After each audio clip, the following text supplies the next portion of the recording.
Dictation start होगा 5 second के बाद। Get ready, start. आश्रम का वातावरण हवन की सुगंध से भरा हुआ था। दूर दूर के ऋषि महात्माओं को यज्ञ में बुलाया गया था। चारों ओर वेद मंत्रोच्चारण की ध्वनि गूंज रही थी। यह विश्वविजित यज्ञ था जो महर्षि वाजश्रवा के द्वारा कराया जा रहा था। कई दिनों तक यज्ञ चलता रहा।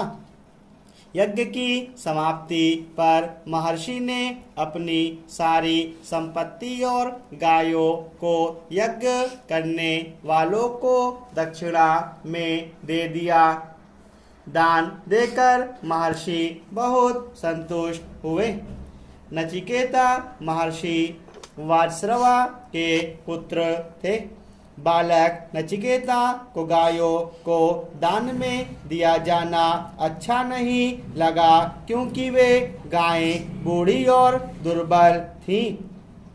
उन्होंने सोचा पिताजी जरूर भूल कर रहे हैं।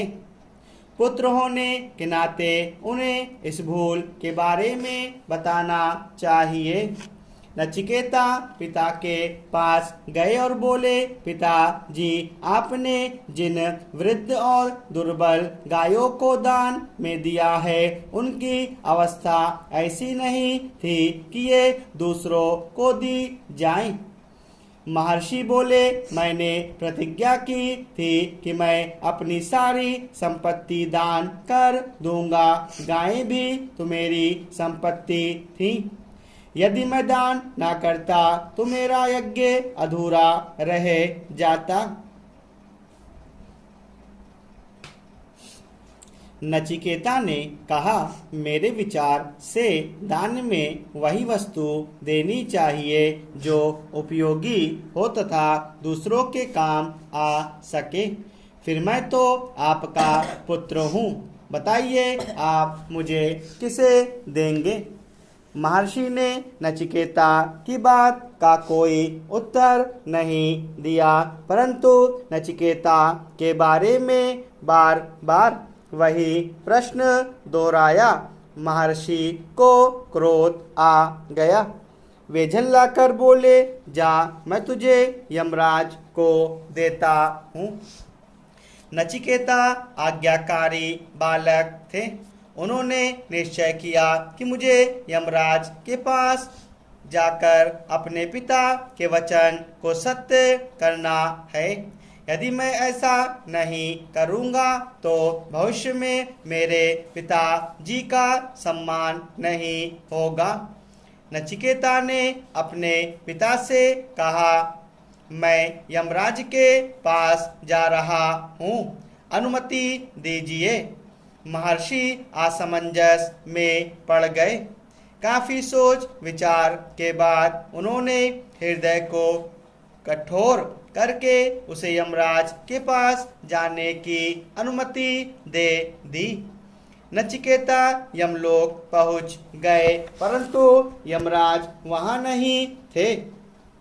यमराज के दूतों ने देखा कि नचिकेता का जीवन काल अभी पूरा नहीं हुआ है, इसलिए उसकी ओर किसी ने ध्यान नहीं दिया। लेकिन नचिकेता 3 दिनों तक यमलोक के द्वार पर बैठे रहे।